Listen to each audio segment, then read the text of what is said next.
noite para você. Hoje é quarta-feira, 18 de abril. O Link Espírito Santo está começando e você vai ver agora o que vai ser destaque no nosso programa de hoje. Mar avança sobre a orla de Ponta da Fruta em Vila Velha e deixa muita destruição. Codesa vai construir terminal no Porto de Vitória para atender navios carregados com combustível. Médica é agredida por mãe de paciente em unidade de saúde da capital. Ex-professor da UFES é denunciado pelo Ministério Público Federal por emitir certificados falsos para alunos da universidade. E uma entrevista sobre o Instituto de Tecnologia do Senai, inaugurado nesta semana para ajudar a indústria capixaba. Agora, no Link Espírito Santo.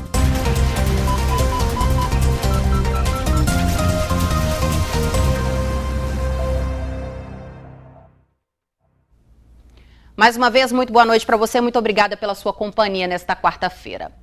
O mar está avançando sobre a orla de Ponta da Fruta em Vila Velha. Os moradores estão assustados com a força da água durante o período de ressaca.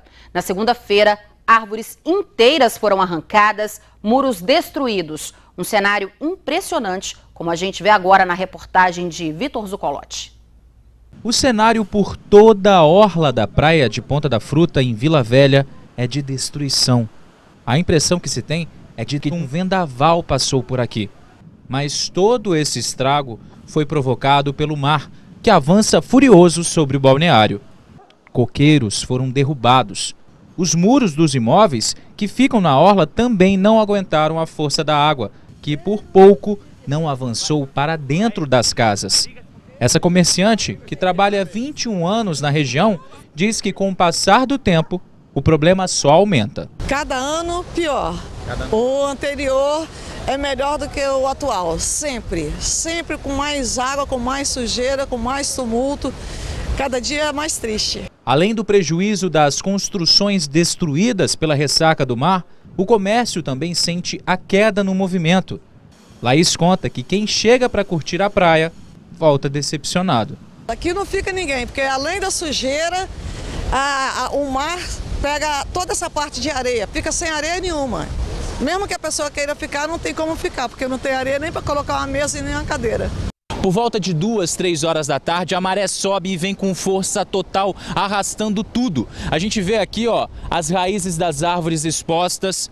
Tem uma construção aqui que está totalmente destruída. Olha isso. Funcionava um bar. Só que está muito perigoso, a qualquer momento a laje pode cair, pode ceder tudo, é até perigoso a gente ficar perto daqui. Estas fotos, feitas por um morador, mostram a força das ondas que atingiram a orla. Registros impressionantes. A Marinha já havia emitido alerta para ondas de até 2,5 metros. Este aposentado, que frequenta a Ponta da Fruta há 50 anos e escolheu o bairro como lar há 12, diz que nunca viu a maré tão violenta. A água bater aqui, bater com aquela força tamanha, aquela força, e jogar para cima, derrubando as telhas, até as telhas caíam. Fora de sério, os pescadores, nós ficamos tudo aqui apreciando isso aqui. Incrível. A erosão na região já acontece há algum tempo. Para ele, é a natureza tomando seu território. Até as castanheiras já estão com a raiz toda de fora. Então, com a natureza, ninguém aguenta. É lamentável, mas com a natureza ninguém aguenta.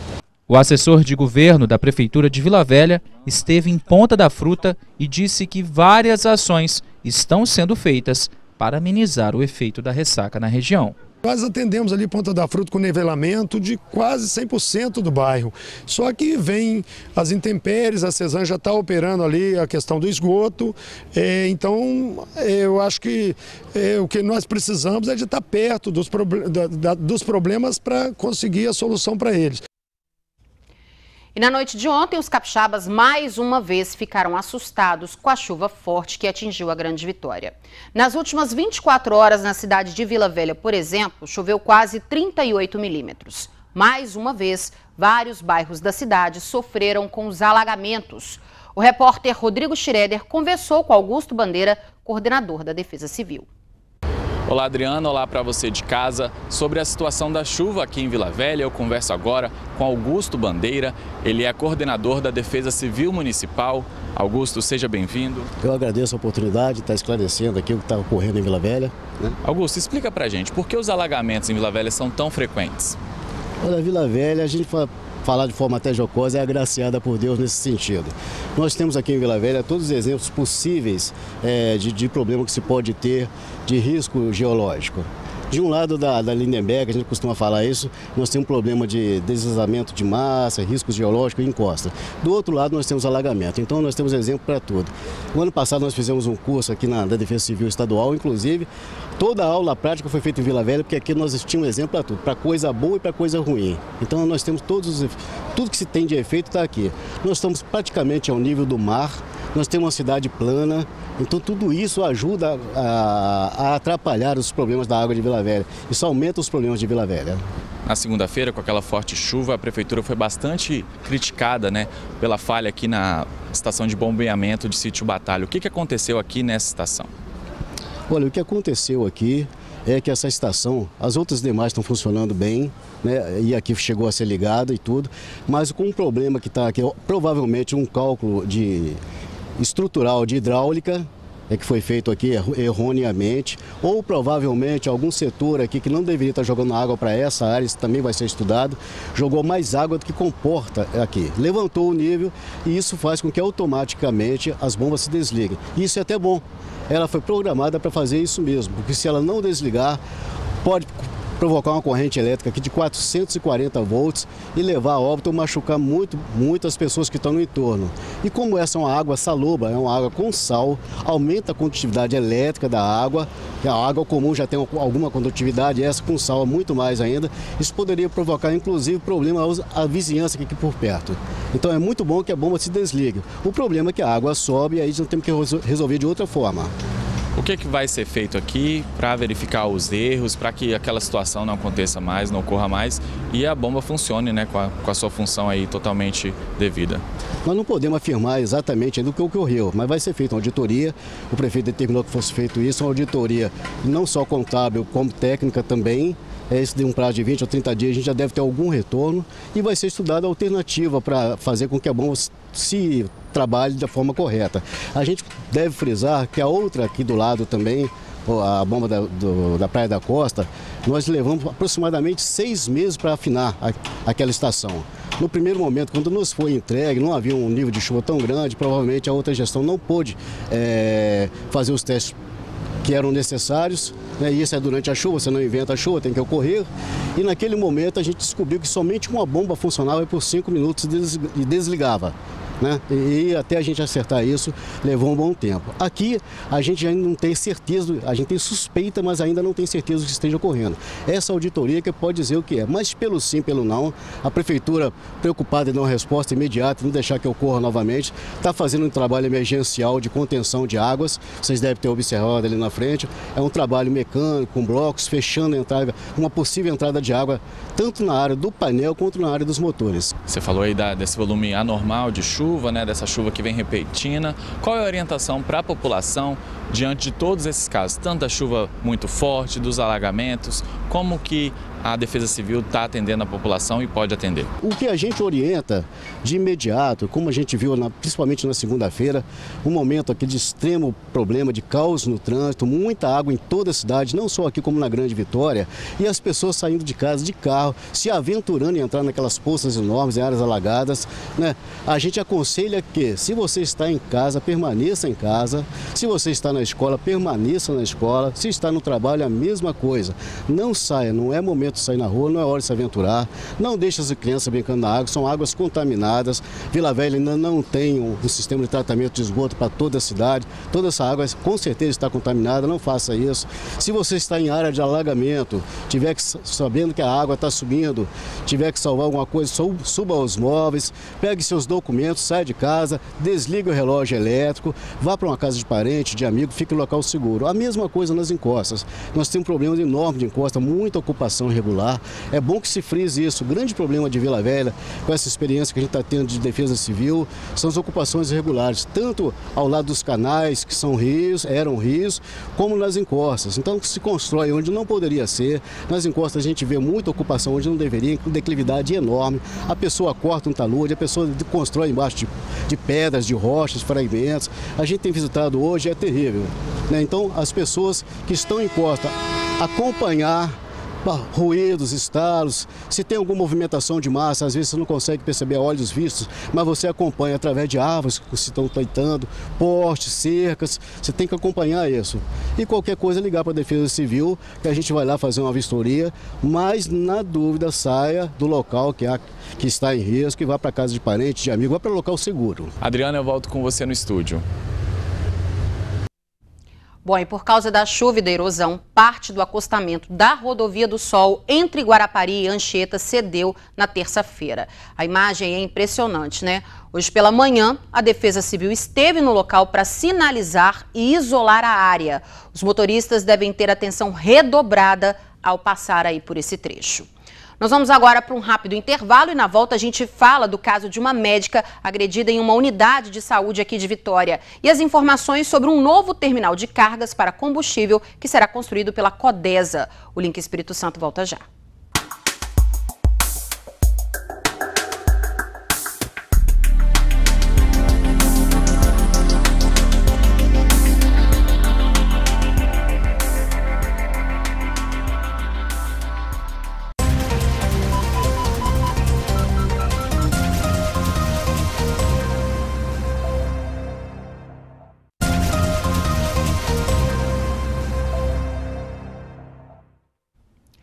Uma médica foi agredida hoje em uma unidade de saúde aqui de Vitória. Quem tem as informações pra gente é o Rodrigo Schroeder.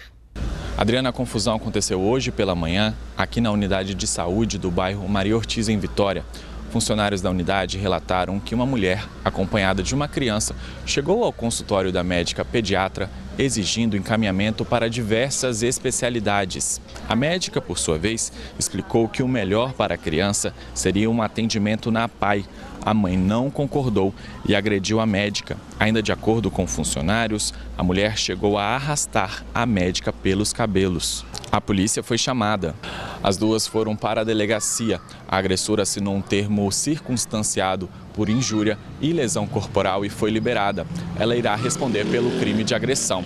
Quem conhecia a médica ficou revoltado. A médica em questão, né, a pediatra, ela é uma pessoa passiva, ela é uma pessoa muito carinhosa com todos os pacientes, ela cuidou dos meus filhos, cuidou dos meus netos, né, e assim, eu a conheço assim como pediatra há muitos anos, então é um fato muito lamentável e nada justifica essa agressão.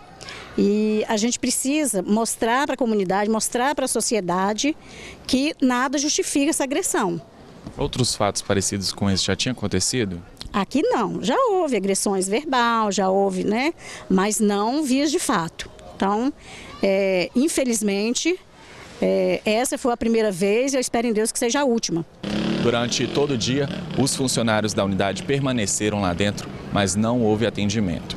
Adriana, eu volto com você no estúdio. Absurda a situação.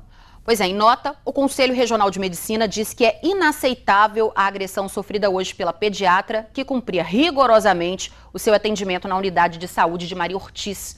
E por causa das agressões físicas, verbais e patrimoniais que os médicos vêm sofrendo, o Conselho determinou ao seu departamento jurídico a adoção de medidas legais para proporcionar mais segurança para a classe médica trabalhar.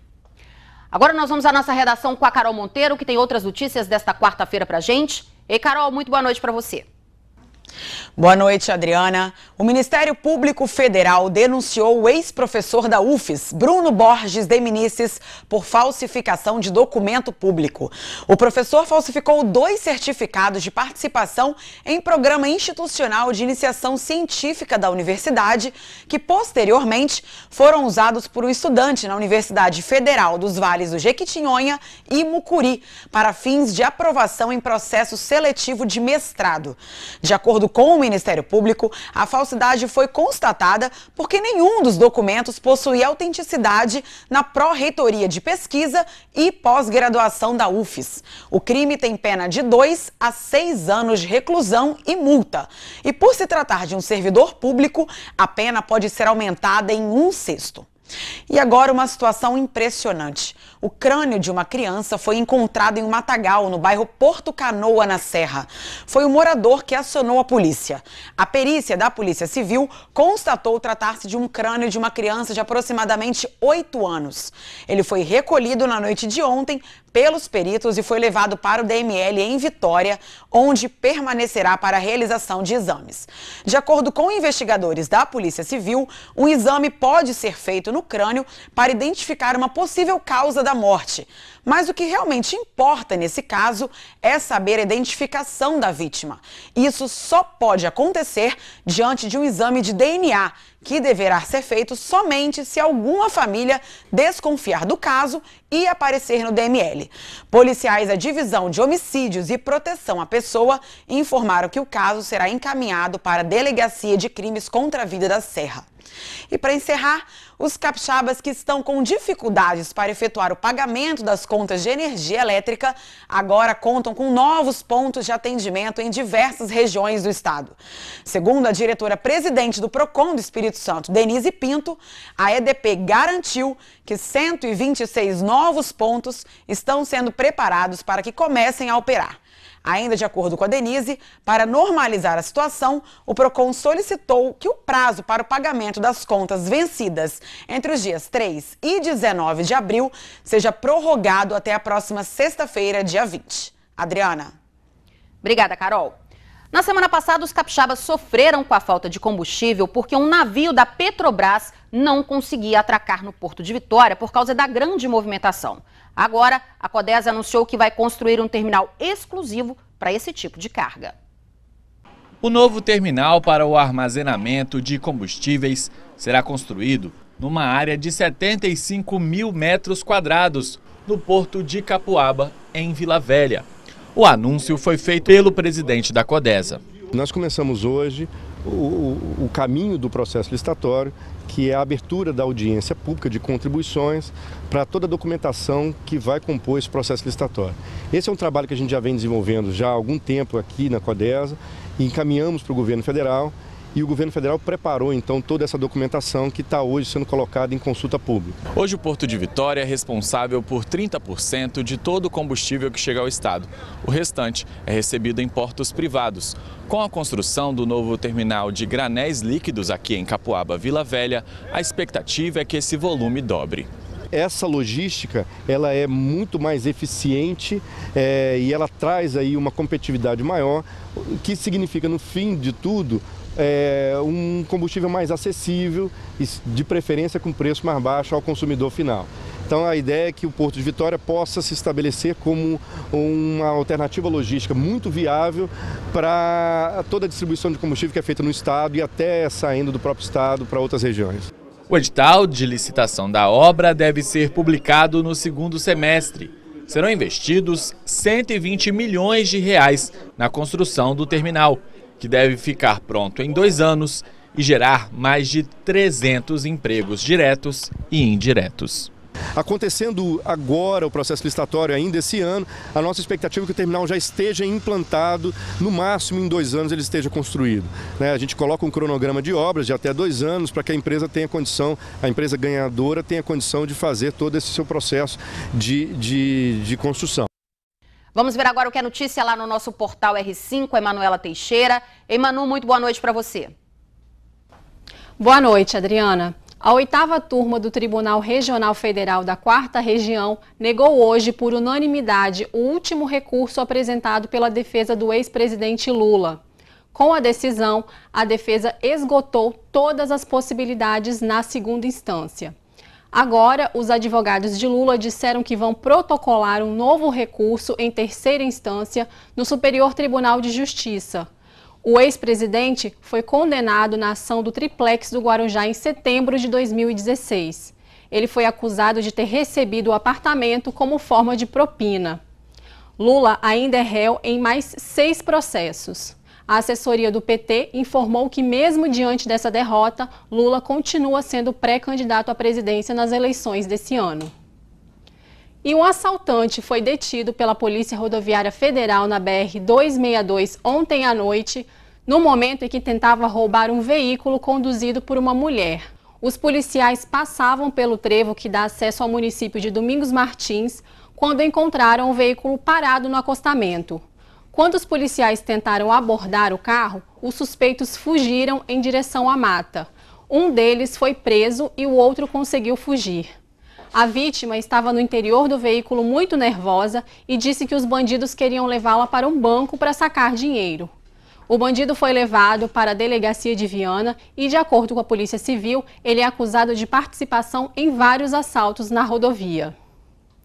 E uma parceria entre o Sebrae e o Banestes vai oferecer aos pequenos empreendedores capixabas acesso a novas linhas de crédito especiais e capacitações voltadas para a gestão de seus negócios.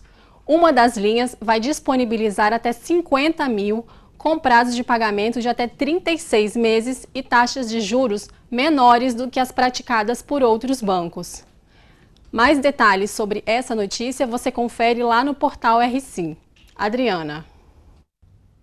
Nós vamos agora para mais um rápido intervalo e na volta a gente fala sobre a inauguração do Instituto de Tecnologia do Senai para ajudar a indústria capixaba. O Link Espírito Santo volta já.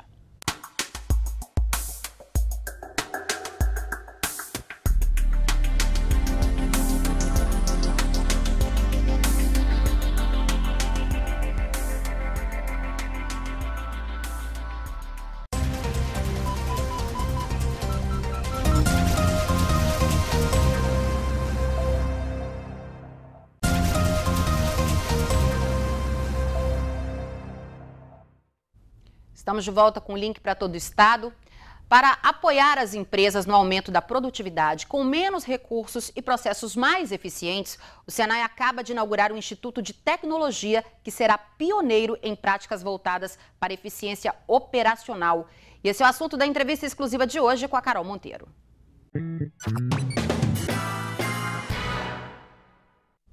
Olá, Adriana. Boa noite a todos. Bom, para apoiar e ajudar as empresas no aumento da produtividade, o Senai Espírito Santo inaugurou esta semana um espaço dedicado à eficiência da produtividade para as indústrias.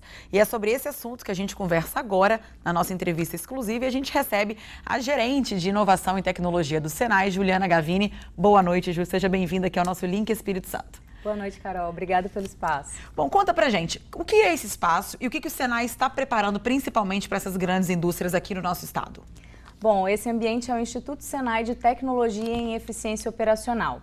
Esse espaço faz parte de uma rede de institutos no Brasil inteiro, são 83 institutos que trabalham de uma forma conectada, de forma complementar, combinando competências para desenvolver soluções, entregar soluções tecnológicas para as empresas no contexto de tecnologia e inovação. São consultorias tecnológicas, projetos de inovação baseadas em desafios e oportunidades dentro do contexto industrial. Bom, quem tem acesso a esse espaço, a gente está falando sobre indústrias de todos os ramos, como é que funciona? Qualquer segmento industrial. Na verdade, a gente acredita que esse ambiente, esse instituto que está acontecendo aqui no nosso estado, é um grande ponto focal para as indústrias capixaba e todos os empreendedores terem acesso a essa grande rede nacional. A gente acredita que não só as indústrias, quem já está consolidado como uma indústria, mas também empreendedores que querem desenvolver soluções, que têm intenção em trabalhar no contexto da base tecnológica, podem ter acesso a esse espaço aqui no Senai. Bom, em 2018 a gente vem falando muito de tecnologia, a gente vem agrupando muito a tecnologia aos serviços, industriais e também tentando tirar isso do papel. O que o Senai, o que isso vai poder complementar? Você falou da palavra complementar. O que vocês vão poder ajudar a realmente aumentar essa produtividade do cliente, do empresário, da indústria? A gente acredita fortemente que a produtividade é a competitividade no hoje, mas que a inovação é a competitividade amanhã. Então, esses dois grandes temas, produtividade e inovação, são os direcionadores do nosso instituto. Dentro do Instituto, a gente tem espaço para validação e disseminação de metodologias, métodos e ferramentas que vão fomentar as empresas no ganho de produtividade, mas também a gente tem fortemente um espaço direcionado ao desenvolvimento de novos produtos, novos processos. Quem tem ideias inovadoras, quem é criativo, quem gosta de construir coisas novas, a gente tem um ambiente chamado de laboratório aberto. É um maker space, né? O que significa isso? É onde eu posso trabalhar com soluções, eu tenho tecnologias e ferramentas para tangibilizar as minhas ideias. Então nós temos impressora 3D. Papel. Exatamente, tirar do papel. Eu tenho impressora 3D, eu tenho fresadora, máquina de corte a laser, um ambiente para trabalhar com eletrônica, robótica e mais do que isso, não só no desenvolvimento tecnológico, mas também no desenvolvimento do negócio, na inovação, pensando em negócios e inovações de alto impacto. No nosso contexto de base tecnológica. Então, a gente trabalha tanto com viés direcionado para o desenvolvimento de protótipos funcionais, mas também apoiando a empresa a construir negócios de impacto associados a essas tecnologias. Nós temos grandes parceiros para fazer esses ambientes funcionarem, especificamente no contexto do laboratório aberto, vale citar que o Sebrae é um grande parceiro, e a gente acredita muito nesse contexto, né? A gente acredita num trabalho colaborativo, a gente acredita na inovação aberta como estratégia importante para desenvolver soluções de maior impacto e com maior resultado, não só para a indústria, mas para a sociedade de uma forma geral. Até porque a gente vê hoje também, né, Ju, muitas empresas, muitas indústrias um pouco engessadas em relação à tecnologia, em relação à inovação. Hoje é um diferencial do mercado? Sem dúvida, né? Pensar de forma diferente, pensar fora da caixa faz toda a diferença em se posicionar nesse mercado. Na verdade, a gente pensa que inovação é algo inacessível, né? Algo que está fora da nossa realidade. No entanto, é possível inovar nas pequenas coisas, né? Muita gente tem medo da inovação, do alto custo da inovação, né? Do dinheiro, do investimento da inovação, né? Exatamente. É possível fazer isso de uma forma simplificada, é possível fazer isso com acesso a fontes de fomento.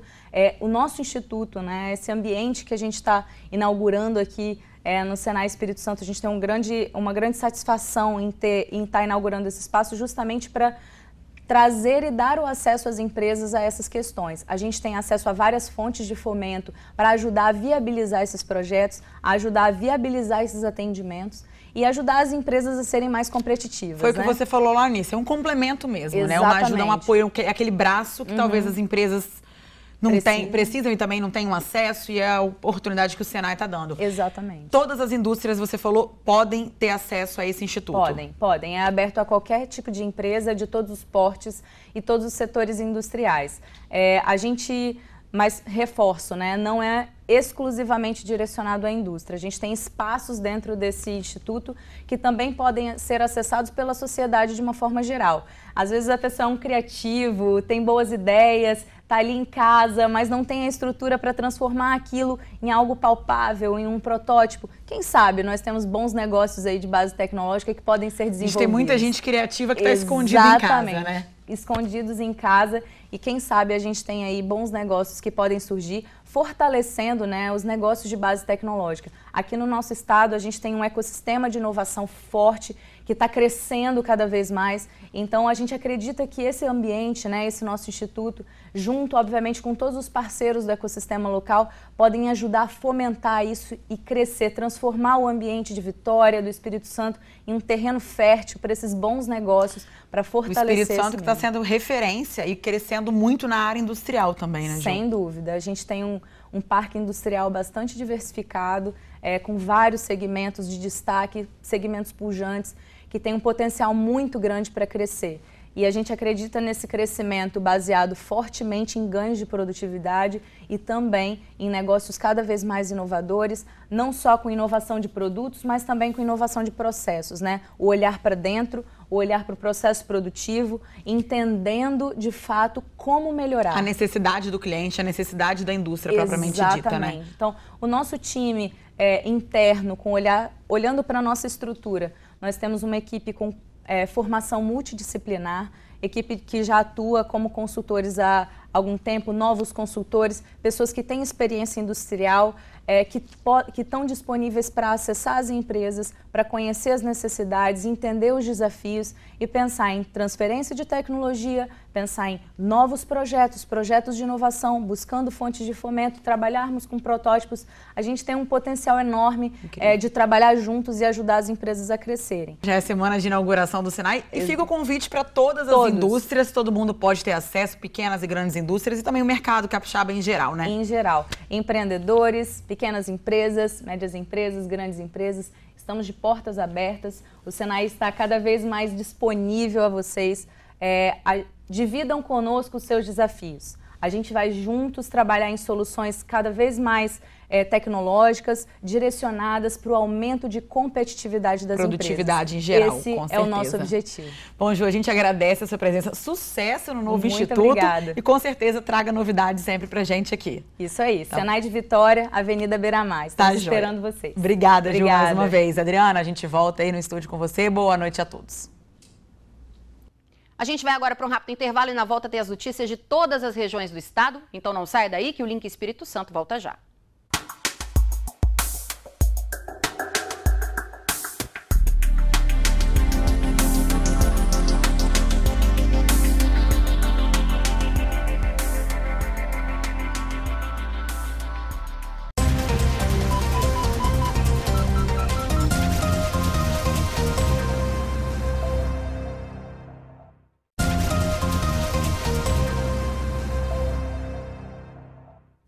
Link de volta. Agora a gente faz o nosso giro pelo estado com outras notícias desta quarta-feira.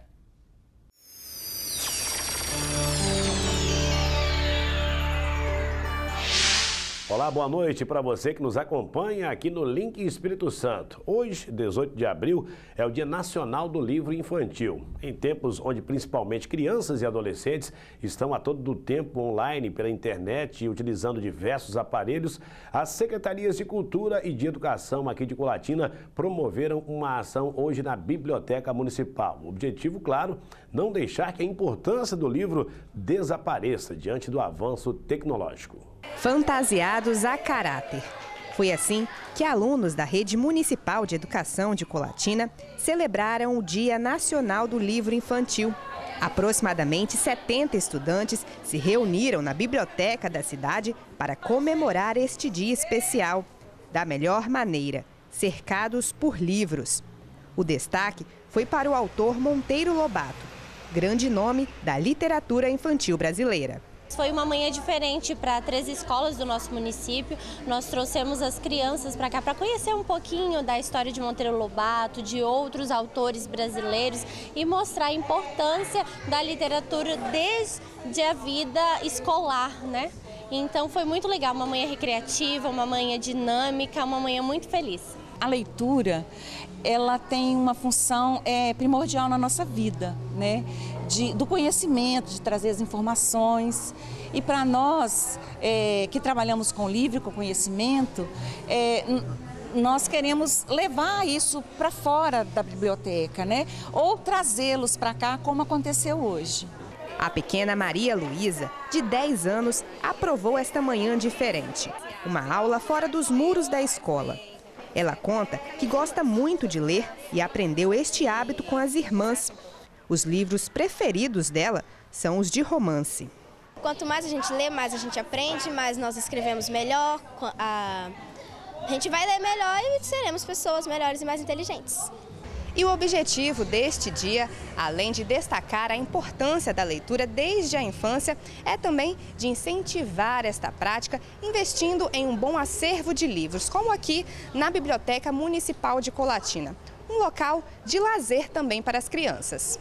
A tecnologia ela deixou as pessoas um pouquinho, as crianças um pouquinho dependentes mais, né, do computador, mas eu tenho certeza que nada substitui um livro.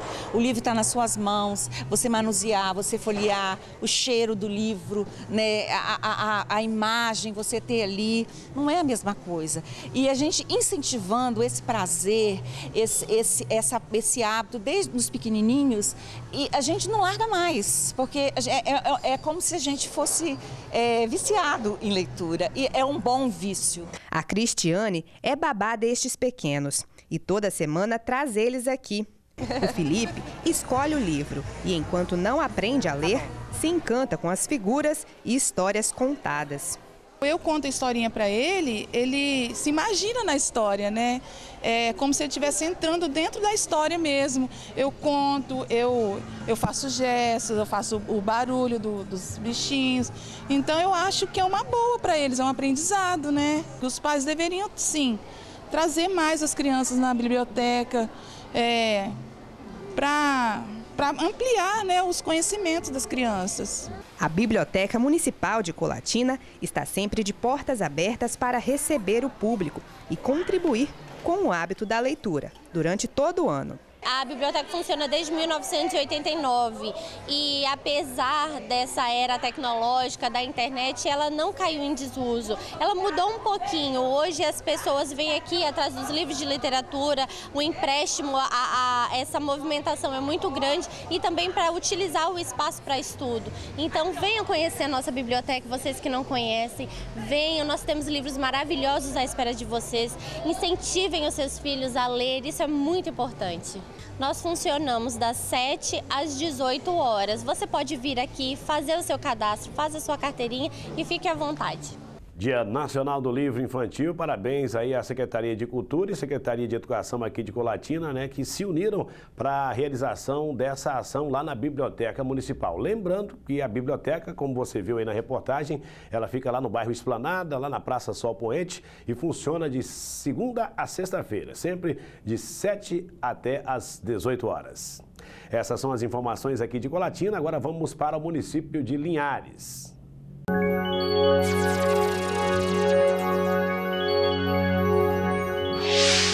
Olha, começa na próxima segunda-feira, dia 23, a campanha de vacinação contra o vírus influenza, causador da gripe.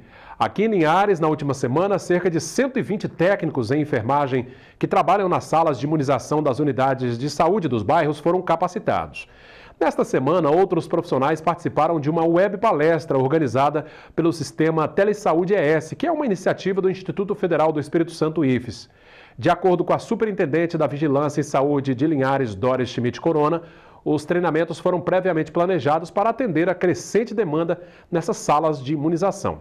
O público-alvo da campanha contempla crianças de 6 meses a menores de 5 anos, gestantes em qualquer idade gestacional, todas as mulheres no período de até 45 dias após o parto, trabalhadores de hospitais, pronto-atendimentos, unidades de saúde, consultórios médicos, consultórios odontológicos, farmácias, clínicas com atendimentos em saúde, estagiários de serviços de saúde, dentre outros. A campanha, então, se intensifica já na próxima segunda-feira.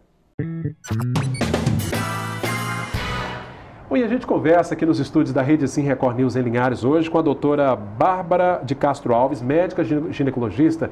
Ela faz parte de uma equipe multidisciplinar do Hospital Rio Doce aqui em Linhares e faz um trabalho bacana, um trabalho importantíssimo sobre o parto humanizado.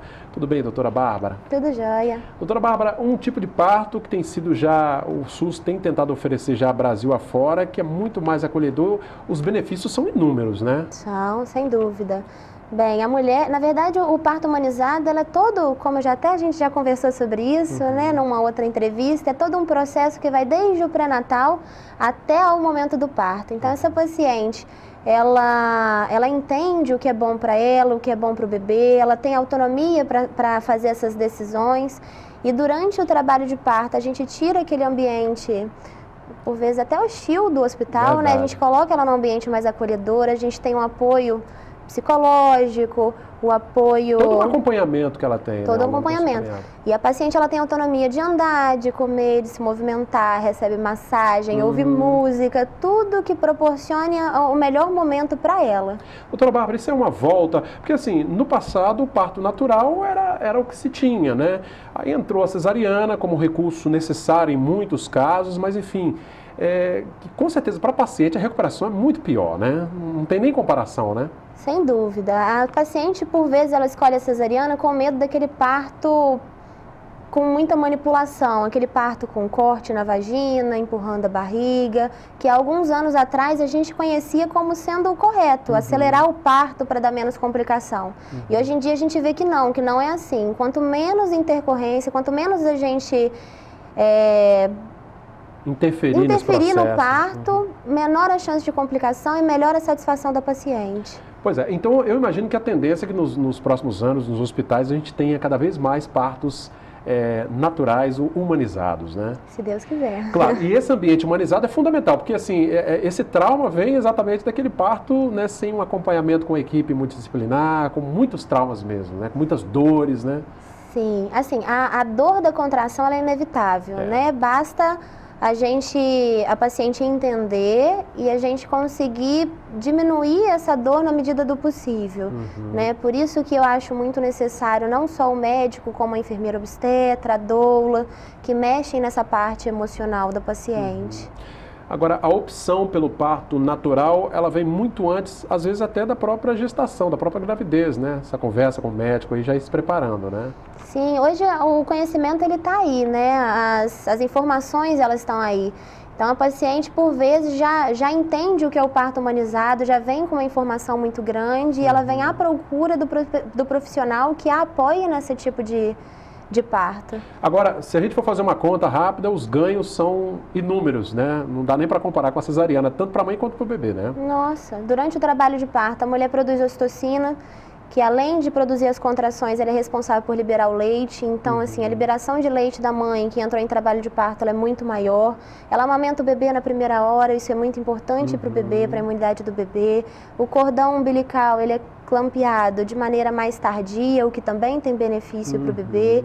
A recuperação pós-operatória, ela é muito maior, então a mãe que passa pelo parto normal tem menor chance de hemorragia, de infecção, de complicação como um todo, né? Pois é, imagino que até financeiramente para o SUS isso vai trazer uma economia muito grande se for implantado em larga escala, né? Também. Que bom esse bate-papo com a doutora Bárbara de Castro Alves, falando um pouquinho sobre o parto natural humanizado. O Hospital Rio Doce tem feito, né, esse trabalho já há muito tempo e agora deve ampliar com a ampliação, né, deve aumentar esse atendimento com a ampliação da maternidade SUS, né, deve ser aumentado nos próximos meses, né, com a obra que já está em andamento. Enfim, trazendo mais conforto e uma recuperação melhor para as mães. Obrigado pela presença, doutora Bárbara. Obrigada a você. Ok, de Linhares seguimos para São Mateus com outros destaques da região.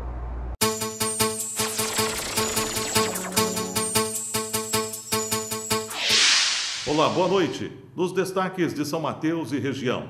Com muita confusão, a Câmara de Vereadores aprovou a abertura de CPI, que vai investigar empresas prestadoras de serviço ao município. A sessão da Câmara desta terça-feira foi marcada por muitas discussões. Em pauta, o requerimento do vereador Jorge Hecla, que pedia a abertura de CPI para apurar denúncias de irregularidades em duas empresas que prestam serviços de áreas verdes e tapa-buracos para a Prefeitura de São Mateus. A GSF e Multiface são acusadas de apresentarem certificados falsos para manter o contrato com o município. Com vários documentos nas mãos, Jorge Hecla disse que, após as denúncias, junto com os vereadores Josail, Antônio Cardoso, Temperinho e Gerri, foram feitos levantamentos que justificam a abertura da CPI. Segundo o vereador, a denúncia foi protocolada no Ministério Público, Tribunal de Contas e no CREA, que já teria cassado os registros das empresas, inclusive comunicando à Prefeitura. Nós recebemos uma denúncia e fomos verificar a denúncia. Linhares, eu, o vereador José do Bombeiro, o vereador Gerri, o Ajaleiro e o Toninho Tempero, nós nos deslocamos até Linhares. E lá nós fomos verificar essas denúncias. Se tratava de certidões falsas, que a GSF e a Multiface estariam falsificando, tinham falsificado. E constatamos que o serviço que essa certidão diz que foi feito, na verdade não tinham sido feito. Principalmente a Multiface, por exemplo, né? Ela diz que plantou 400 mudas de uma determinada árvore. Dentro do campo, não cabe 10 em volta do campo. Para caber essas 400, nem se tirasse o gramado do campo. Então já está aí uma das comprovada que a certidão é falsa, uma falsificação grotesca. Conversamos com o senhor Adalto, que é o dono do campo, e ele nos disse que foi enganado também pelo proprietário da Multiface. Nos deslocamos daí, fomos até a Observe em Linhares. Conversamos com o gerente da empresa, apresentamos a ele, antes de apresentar um documento, perguntamos se ele conhecia a GSF, que é a empresa Tapa Buracos. E ele disse que não conhecia a empresa. Perguntamos por várias vezes. Quando nós apresentamos a ele um documento que ele assina, dizendo que a GSF tinha prestado um serviço para a Observe, ele se assustou. Ele não sabia o que falar para nós. Então, aí está provado que há várias irregularidades nesses dois contratos. E o que a Câmara quer não é condenar, mas também ela quer que os fatos verídicos apareçam.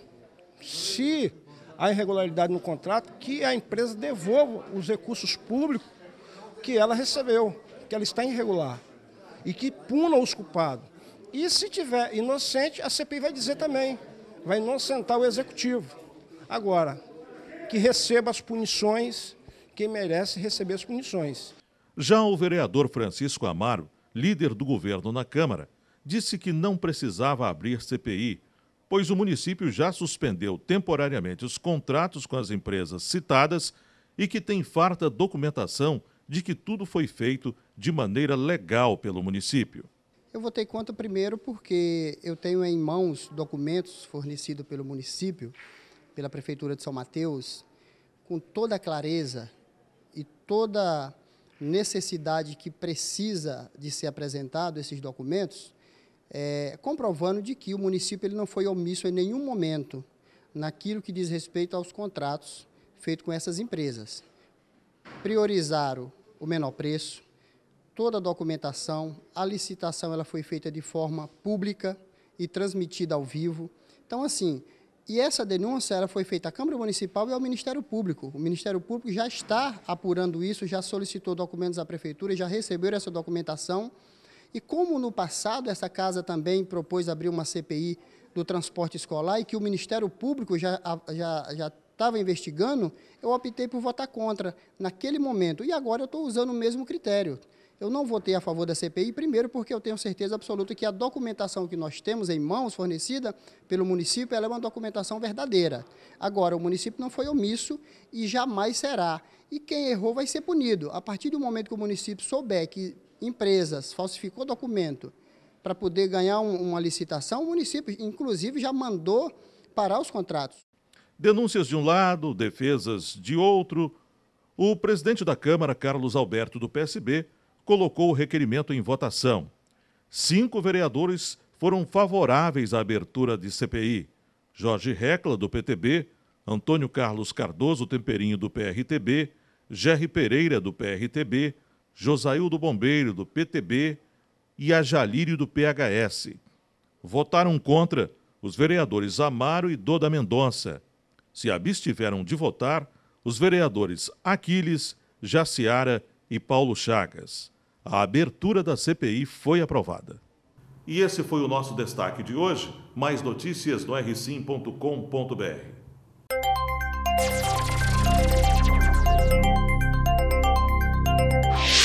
Olá! 9 pessoas foram detidas em uma operação conjunta realizada pelas polícias civil e militar em Cachoeiro de Itapemirim na manhã de hoje. 80 policiais civis e militares trabalharam em conjunto com a finalidade de repressão ao tráfico de drogas e repressão às últimas ações criminosas contra a vida ocorridas em Cachoeiro nos últimos dias. Essas ocorrências violentas contra a vida que tiveram na cidade nos últimos dias geraram diversos fatores que contribuíram com a realização e com o andamento dessa operação, que, volto a dizer, não começou hoje e nem se encerra hoje.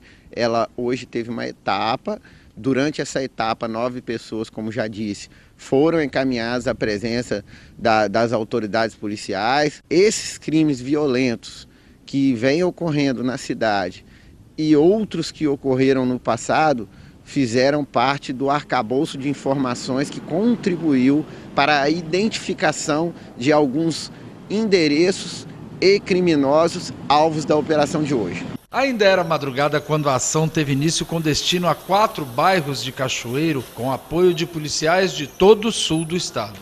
Policiais do sul do estado todo se empenharam da parte da PM, o apoio do CPO Sul, que trouxe policiais do 3º Batalhão, policiais da Força Tática da 10ª CIA Independente, todos os policiais disponíveis da Força Tática do 9º Batalhão e também policiais do policiamento ostensivo de rádio patrulha, contribuíram para que essa operação fosse realizada no dia de hoje e mais uma vez a resposta da polícia àqueles que querem andar à margem da lei. Foram apreendidos um revólver calibre 32, celulares, pedras de crack e uma grande quantidade de pasta base de cocaína e dinheiro.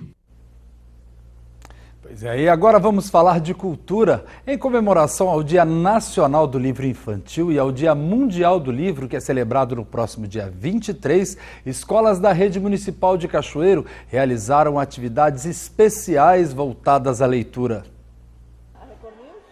Muitos livros, personagens clássicos infantis e uma série de brincadeiras com a criançada. É o Chá Literário, um projeto realizado uma vez por ano nesta Escola Municipal de Educação Infantil. O evento é em comemoração ao Dia Nacional do Livro Infantil, comemorado nesta quarta-feira. Esse evento, ele é uma forma de incentivar a leitura, a literatura na escola, nas escolas, né, de educação infantil. E ele faz parte, né, esse trabalho não é só um dia, mas ele faz parte, é um trabalho permanente, é um trabalho diário na educação infantil, né, como forma de estimular essa imaginação, essa fantasia, né, traz vínculos amorosos para as crianças. A Daniela é mãe da Ana Júlia, de 3 anos, que está cada vez mais tomando gosto pelos livros. É sempre muito importante, sim, o pai estar presente, né, na vida escolar do filho. E nesse dia, principalmente, o livro, ele encanta, ele abre a imaginação, ele leva a mundos desconhecidos.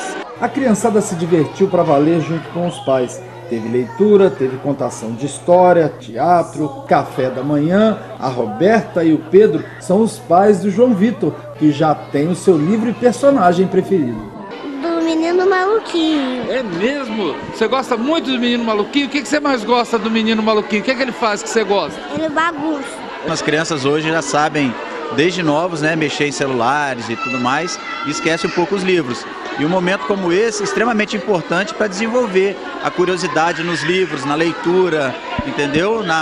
No desenvolvimento mesmo intelectual da criança. A gente acompanha o desenvolvimento, o aprendizado deles, né? Estimula a leitura, né? Em todos os momentos, é a base para eles, né? Além de divertida, a ideia do projeto é envolver os alunos e também os pais, para que eles possam estar mais presentes na relação família e sala de aula. A presença deles aqui hoje é importante também, que a gente está trazendo eles para dentro da escola, na nossa aprendizagem diária, no aprendizagem diário das crianças, mostrando para eles como é importante eles contarem história em casa, porque não é só hoje o projeto vai o ano todinho.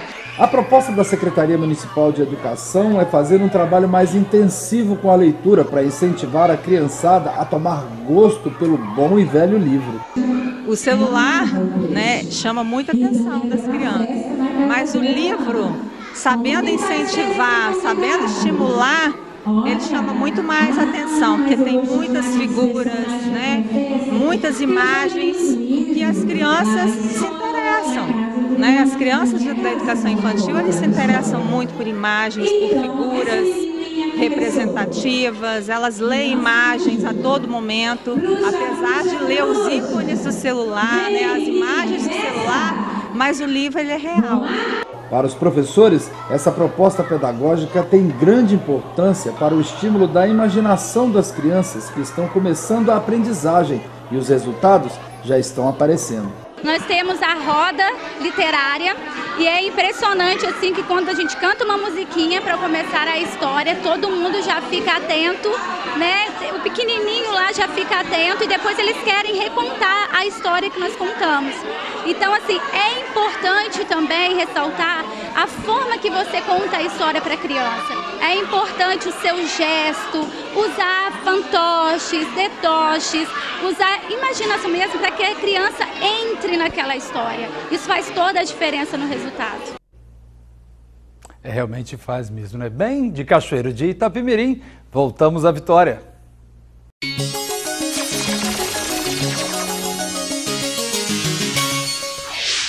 O link de hoje fica por aqui. Uma ótima noite para você. A gente volta a se encontrar amanhã. Te espero. Record News, informação para você crescer.